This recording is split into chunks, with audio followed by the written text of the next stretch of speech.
What we did in the last video is we came up with a general formula for the runtime of Factorial. And this formula was for this big T of n right here, representing the runtime on an input of size n, and we define this runtime in terms of itself. Right? T of n is in its own definition.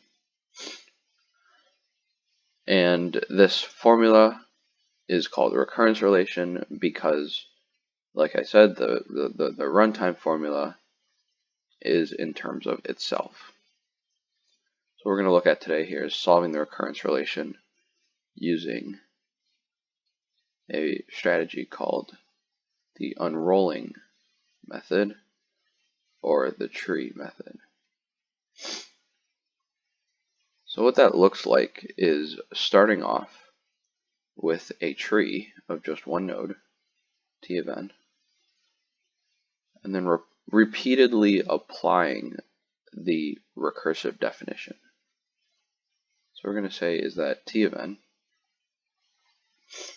is equal to O of 1,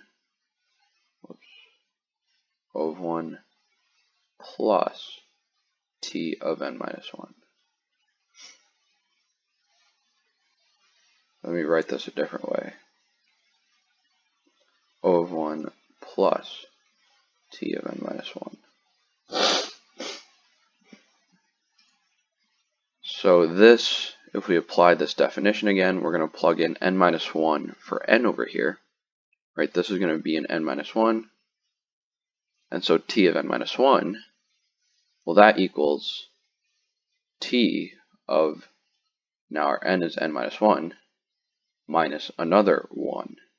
So this will end up being T of n minus 1 minus 1, which would be T of n minus 2. And we would also add on this O1 here. And so this was exactly equal to this, which is exactly equal to O of 1 plus O of 1 coming from here, plus a T of n minus 2. These two guys come from this T of n minus 1. So if we did this again, let's keep the top two O of 1s, but now our T of n minus 2, if we plug in n minus 2 for n over here, we would get an n minus 3 over here plus another O1. Plus another O1, and that's going to be right here.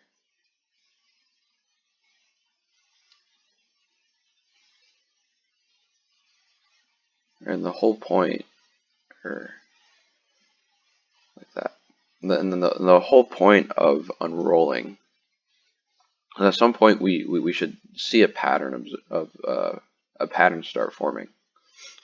And in this case, the pattern is pretty easy, is that we see O of 1 repeating itself. Right? We keep adding O of 1 over and over again. Right? These are all going to be O1s.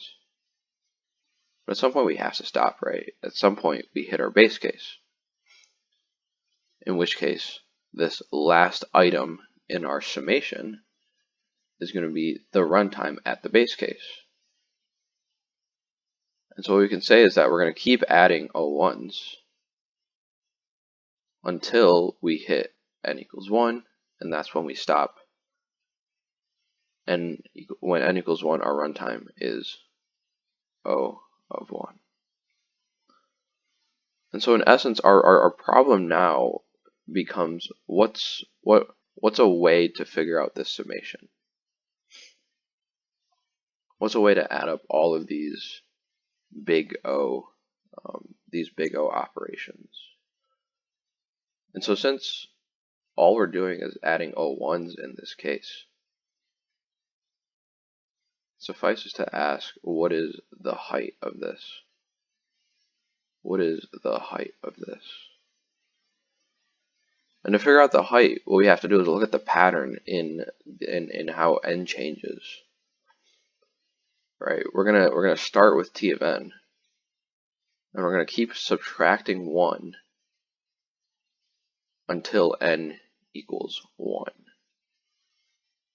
And so how many times must we subtract from n in order to get down to n equals 1, right? This step right here corresponds with n equaling 1. So if you think about it, the answer to that, how do we start from n and end up at 1? Well, that requires n minus 1 subtractions. In other words, n minus 1 equals 1. Right, that's how we solved for the height. So now what essentially this is saying is that our runtime is equal to all of these summations, right? Is equal to this summation, is equal to that summation. And in order to solve this, all we had to do was figure out the height of this one branch tree,